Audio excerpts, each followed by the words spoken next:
Do you have it? Do you found the little corpse-related book I seek yet?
Splendid!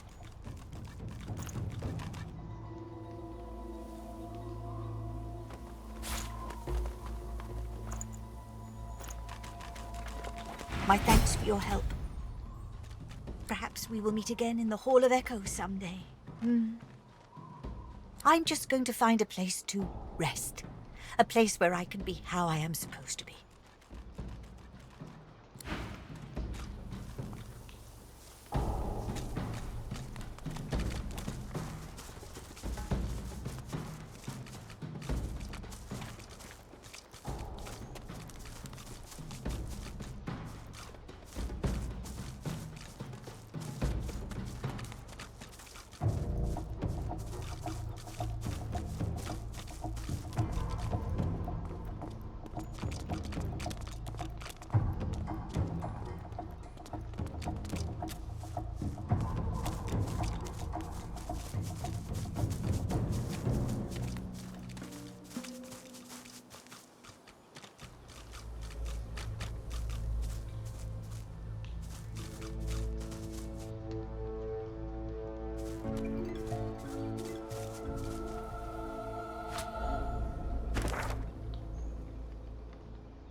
Don't be such a baby. He's just gone to the rest. Powerful too. Pick up a scent, did ya? What is it, boy? He smells a Must have saucer. picked up some sauce. Halt! The hound smells sauce on you. Plenty of it, by the sound of him. Haven't got a collar for you. Damn it. I'm sorry, but I can't let you leave. Hounds, at the ready.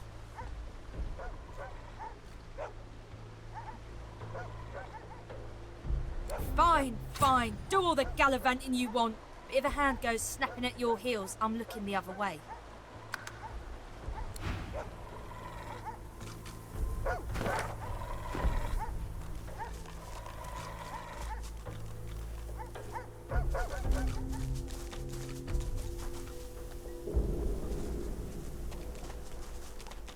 There's a dark aura here. I have a bad feeling about this. Creeping little flies. The power recoils from your attack. It clearly wasn't expecting any the eyes of the dwarves, once a solid... I'm starting to feel unwelcome.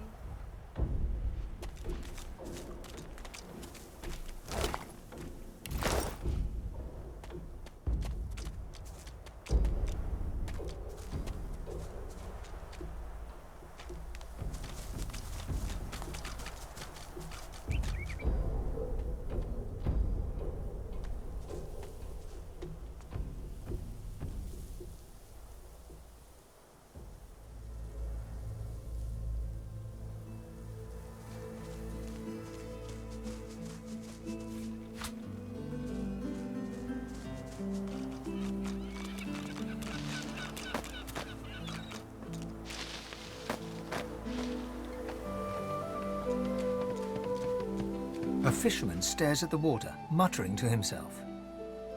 The missus will kill me. She'll tear me a new mouth halfway down my neck. Fish will bite, all right. Not that you'd eat one. I've got a worse problem than that. Way, way worse. I've gone and dropped my wedding ring in the water. I could do that. I could. But seeing as the ring has a bit of sauce to it, like as not, going in there will attract Voidwoken. All things equal, between an angry wife and Voidwoken, I'm leaning towards the wife. I'm not asking you to risk your life on account of me and my marital woes, but if you fancy a paddle, you can go right ahead.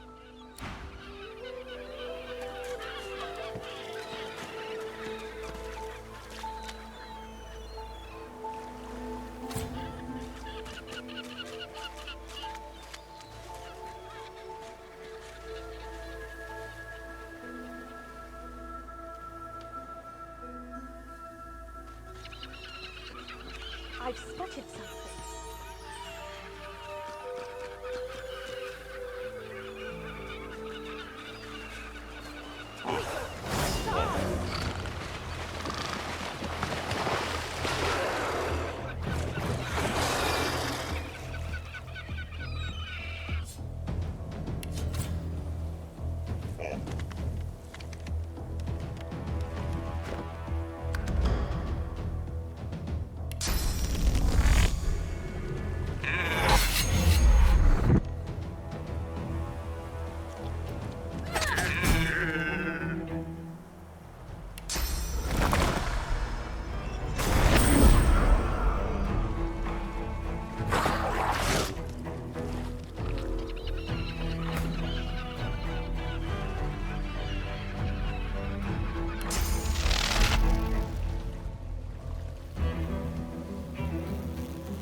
turned on us or just lost its mind.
A horrified fisherman stares at the water, muttering to himself. That was terrifying. I need to get myself a new line of work. Something as far away from the water as I can go. Goat herd, high on a mountain. Spice trader in the desert. Anything but this. If the missus will go for it, of course. She likes the beach. You found it! How wonderful! The wife will be thrilled. Or she would if she ever found out about this, which of course she won't. But I can't thank you enough. He slips the ring onto his finger, where it dangles loose. I feel better already. Need to fatten myself up again so I don't lose it a second time. Can't be relying on the kindness of strangers to dig me out. The very best to you. I wish you well. With a new confidence in his stance, he turns back to his fishing.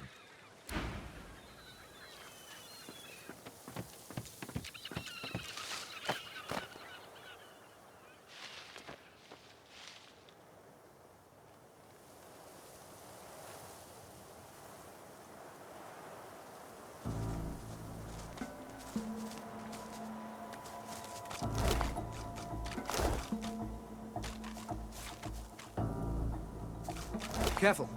I've spotted a trap. Careful. I've spotted a trap.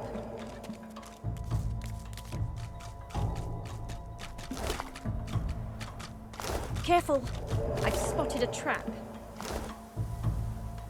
The spirit traces runes in the air. You recognize the gesture. It's the same one you perform when gifting others with your blessing. Your blessing leaves you as a stream and returns to you as a river. You see through the woman's eyes. You feel the discomfort of a source collar as you tug at it. Then, a clatter and a shriek. A winged voidwoken has grasped you in its talons. It takes you to the air as you flail impotently. The voidwoken continues its journey for hours, perhaps days. You watch as familiar land and sea pass under you until the creature slows. The talons open, first air and wind, then a thud. Blackness, light. You peer through the fog to see two dwarves, eyes as black as coals. They are dragging you through grass and stone. Perfect bait. The master will be pleased. Drone, the blessing fades. The spirit's hands are stilled. She looks to the sky, searching, then lowers her head and flashes the tiny...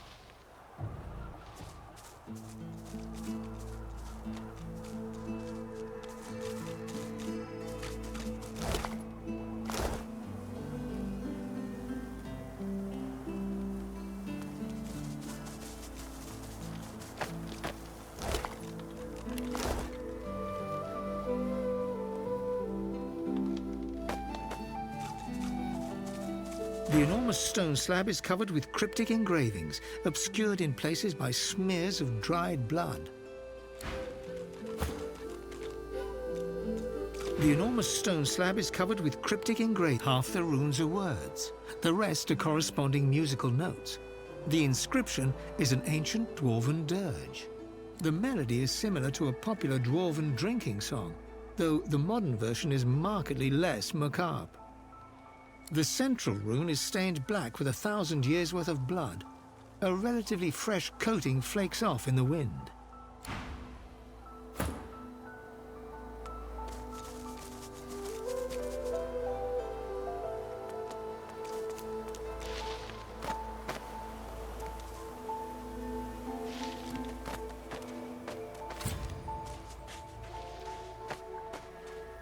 Hey, look! A lamp.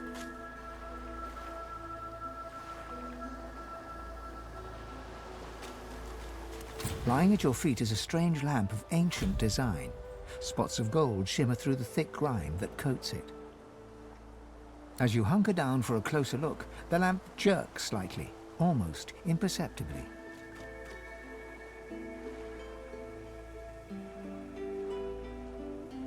The lamp feels strangely hot to your touch. As you wipe away the years of dirt and grime, it trembles in your hand. Heavy smoke spills out of the spout of the lamp, falling to your feet, where it flows away from you. The vapor arches into the air and starts to take shape before you. Who summons what? One of you? His face twists into a sneer and he flexes his claws. What's wrong, Godwoken? Did the Seven turn you down too? Or are you here seeking even more power? I should strike you down where you stand, God-taint. Do you think I don't know what you are? Do you think I haven't felt that power? I know what your god promised you, whelp. She called me Godwoken once, Zolstissa. She promised I would shine bright across the world, that I would right all wrongs. My god gave it all. Power, glory, hope. It was intoxicating, until she took it away. Deep inside, you can feel your god stirring. It's recoiling, revolted. No wonder Zolstissa turned this one away.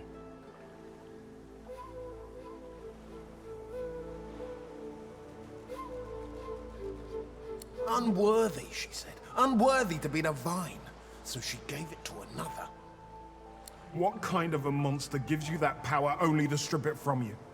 To promise you will be the light of the world and then cast you into darkness? There was so much wrong with the world. So much that I needed to fix. So I sought power elsewhere. The Void said I could have eternal power. That I could be the light of the world. And it delivered. I have power unlike any Godwoken, even if I lack my freedom. It laughed as I was sealed away in that lamp.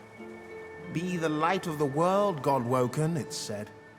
Even so, it was more honest than your hellish Seven.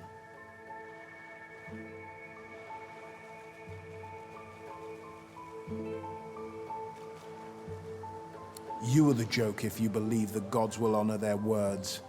You will see. You and your gods are a blight upon this world. I would rid the world of your corruption, not help you spread it. The djinn hisses slowly through its teeth. Very well. You have one chance, Godwoken. One. Do you wish for power, wealth, knowledge, or to see your enemies gone? I admire a mind that yearns for knowledge. It is a fine and honorable thing. Here, take this tome. I believe you will find it challenging, but rewarding.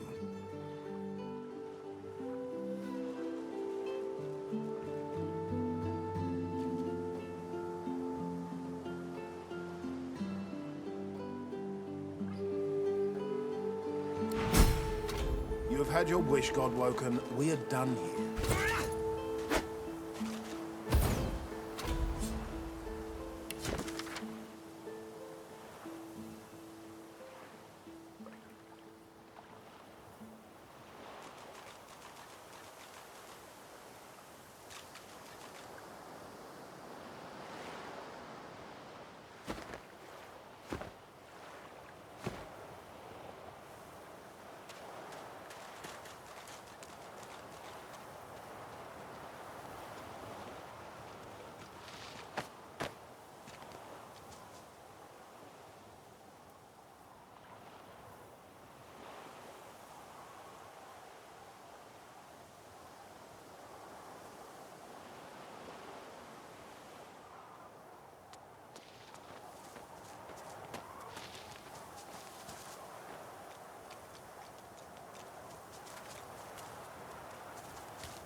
What's happening to the shrine?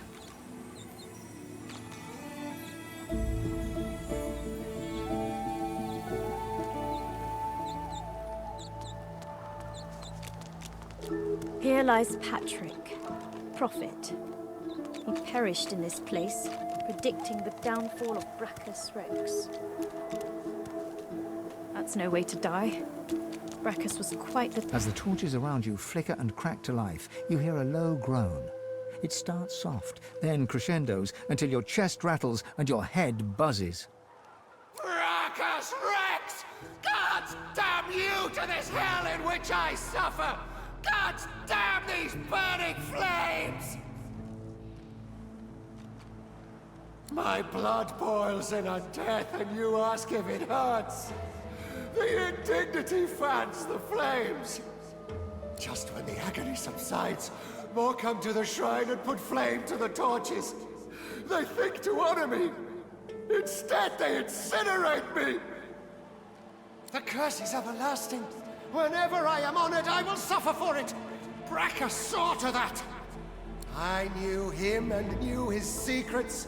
I saw his rise and fall as woven into the tapestry of time. He branded my truth as blasphemy, and I burn for it. I live that horror. The truth invites danger. Some would sooner be swallowed by the void than tell it. Wait. You. I see it. You, too, follow a path consumed by fire. You must take my gift from among the flames. With it, you will know truth. With it, you can... Brachus! The rumble reaches a deafening forte, then dissipates. The voice is gone. Only the whisper of the wind fills your ears.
You made it all the way here, you creeping little maggots? Have you wriggled up to bow to me? Has Lohar sent you to beg forgiveness for his sins? My lord had faith. He came to me when Lohar failed the queen. And as a reward for my service, he has granted me his favor. He has granted me Mord Akhaim, You damnable fool! The death fog is not mine to use. I serve my lord in all things. He demanded that I secure the barrels, and now he demands your death.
Mercy! The Master Sorcerer throws up his pocked, cracked arms to defend himself as you step forward.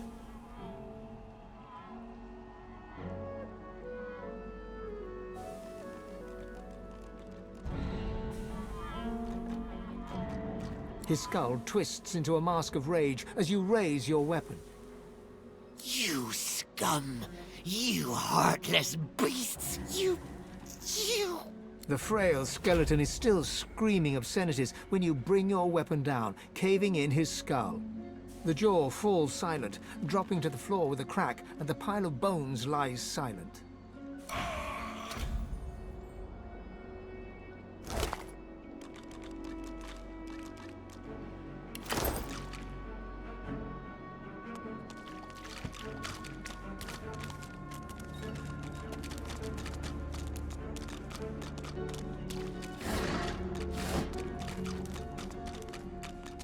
The ghost stares down at his broken, twisted body, a look of glum resignation on his face.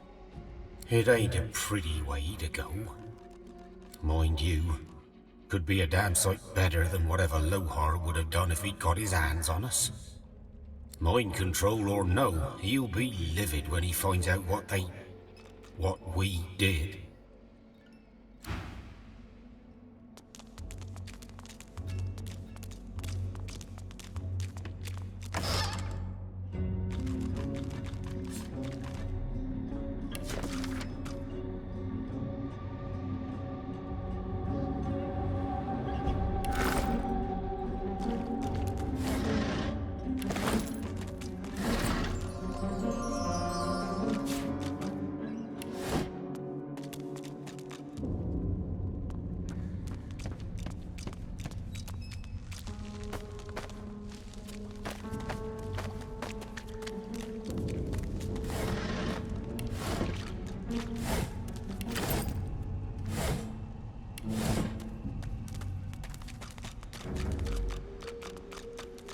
The ghost turns to you, her finger urgently pointing towards something unseen. Silent lips move, issuing an urgent, unheard plea. Your hands merge together, your world twisting. Looking down, you see you're holding a barrel marked with a fatal warning. Death fog. A cart contains many barrels more, recovered from a wrecked ship.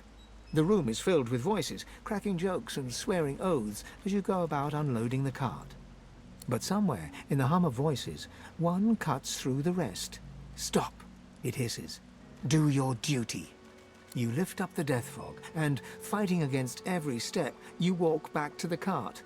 You pass a dwarf, struggling against the voice and winning, but you crack his skull with a barrel in your hands. One by one, the barrels are loaded again, and the cart departs. As it trundles out of the cave, the voice returns, "Come, come to me." And you feel your feet carrying you into the cavern's darkness.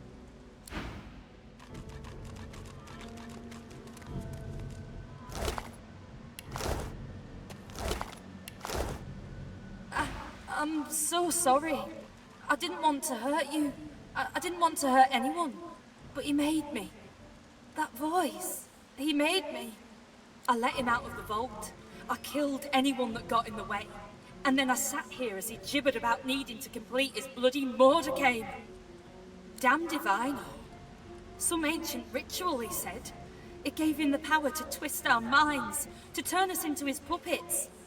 And when he was strong enough, it turned him into... that.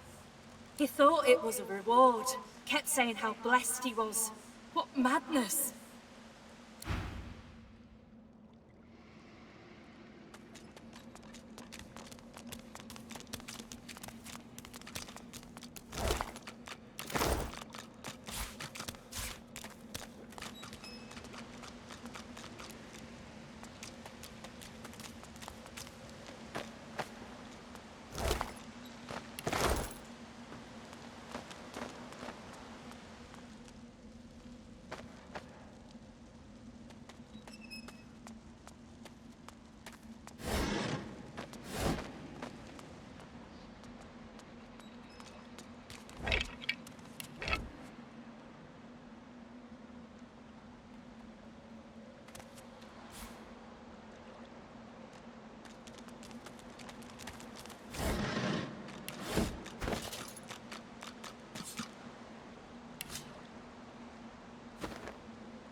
The dwarf seal.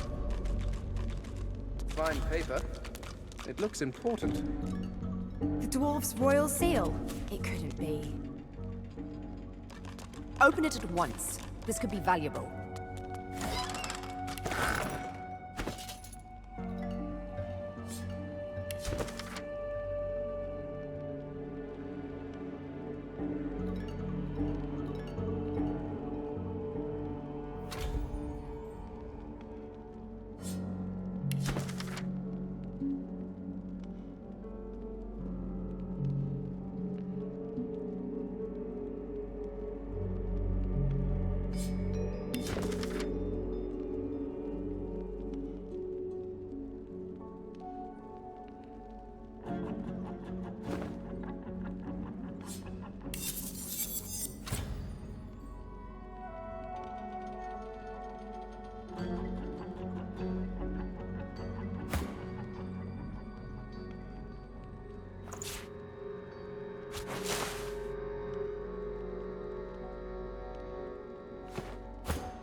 Even dead, I don't get no peace. You need something. What's it look like? Either there were a void-woken attack, or this is the most unfortunate dinner party you ever did see. Now shove off. I've got an afterlife to enjoy, and your jabbering ain't making it easy. Walk on, heartbeat. I got nothing to say to you. Don't worry about it, says Lohar. Quietest work around, says Lohar. Well, I don't see him here, cold as the stone he's lying on. It will be fine, my arse. And here I was, the fool, believing him. The ghost swings a foot to kick its old body in frustration, but the boot sails straight through her corpse. Because it's his fault. If not for him, I'd still be sitting there, wine in hand, happy as Larry. But no, he knew best. He wanted the death fog destroyed.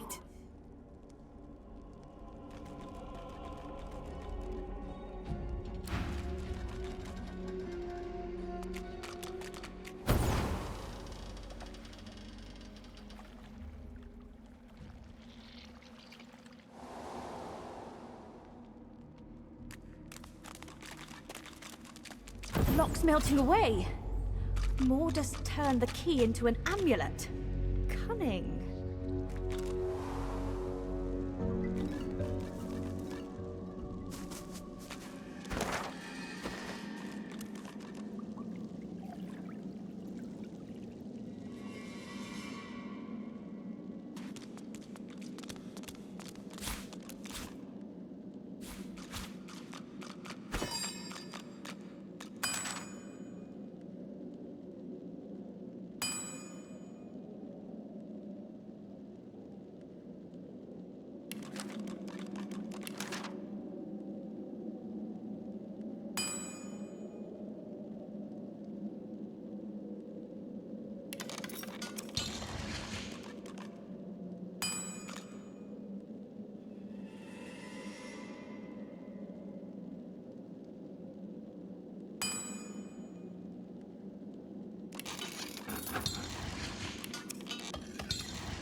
And I thought this cave couldn't get any more grim.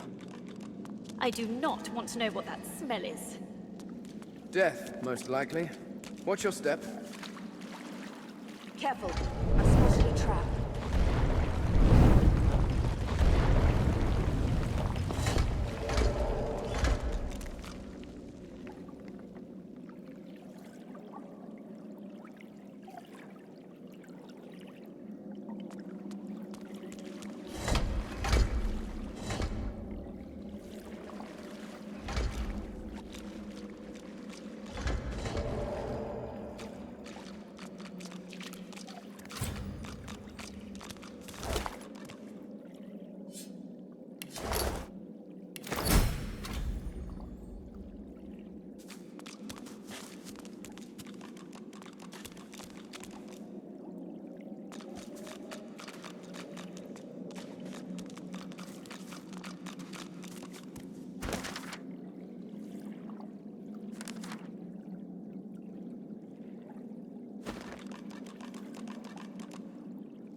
I see the good in you. Our scion is with us in this moment, so in this moment we leave this place. I see the good in you. I see the bad in you. I see the all of you.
The ground drifts by hundreds of feet below you. Droplets of your blood fall away from you into space. You don't feel any pain, only a numbing cold. Your senses are fading. All you can hear is the beating of the Voidwoken's wings and the beating of your own heart, only your heart is slowing. The Voidwoken seems to sense that you won't make it. It unleashes an outraged screech, then releases you from its grasp. The ground rushes up to meet you. You close your eyes.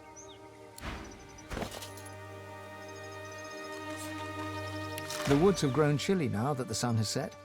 Annie shuffles across the picnic blanket and huddles against you for warmth. You wrap one arm around her and with the other conjure a little ball of flame in your palm. Little more than a party trick, but her eyes fill with wonder nonetheless. "It's so pretty," she says, resting her head against your shoulder. "I don't care what they say, what you have is a gift." She inclines her face up towards yours, lips parted slightly. You lean into her, closing your eyes.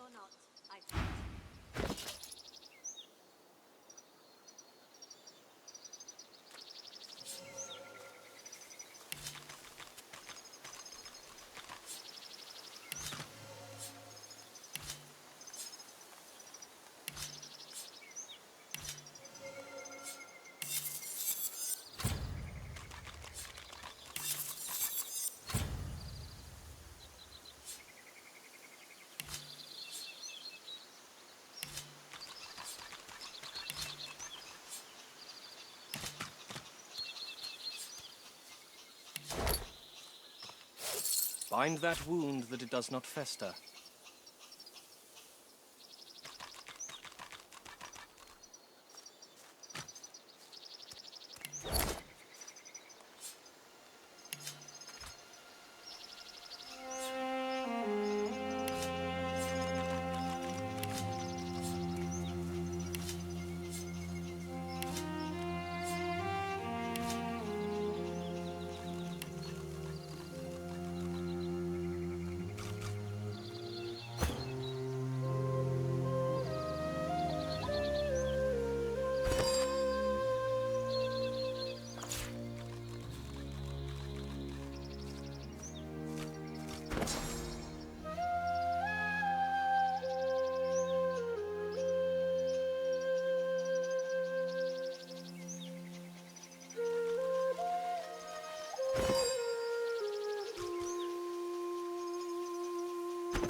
Bind that wound that does not fester.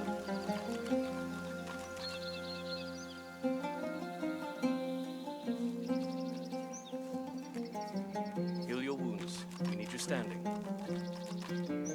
Healed or not, I fight.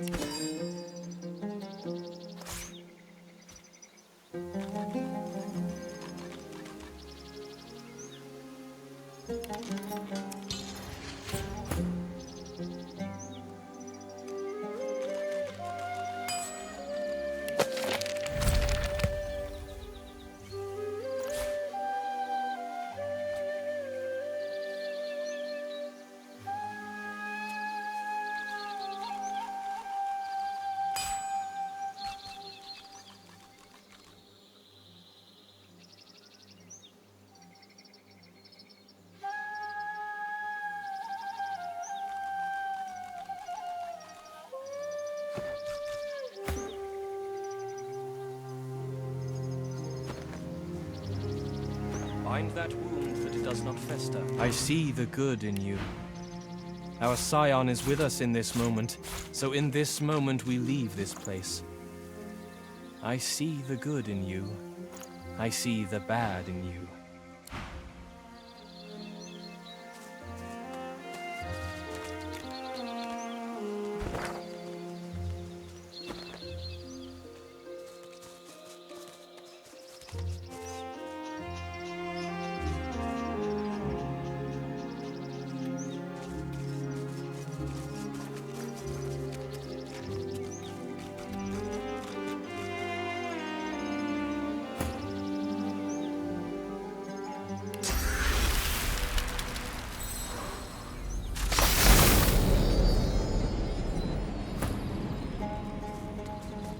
From somewhere within the totem, a voice booms. Winter, that armors our forest home in ice and snow. Let it make our enemies stumble and fall, and make them easy meals for our spears.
An ancient, echoing voice rises from within the totem.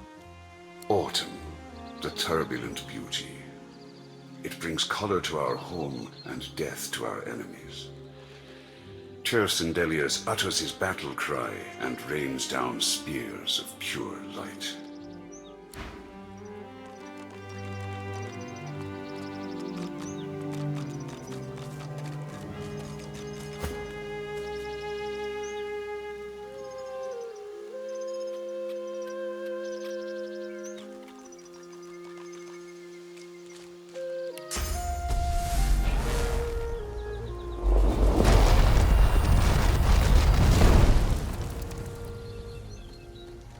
A deep voice rises from within the totem. Summer, fierce and unyielding. May we cast the power of the sun against those who bring violence. The sun gives life to our trees, but burns their flesh.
solved the riddle and shown mastery over the seasons.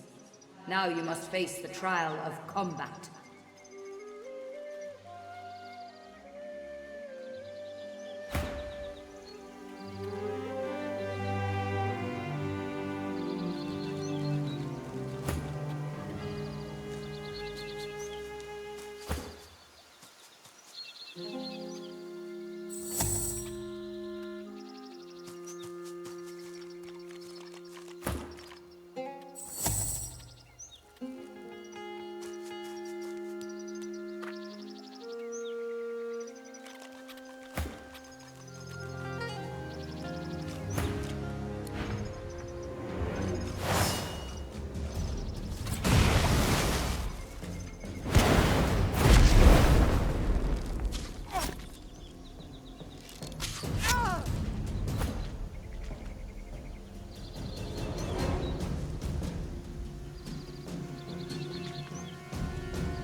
has ended. You are victorious. Your prize awaits. Use it.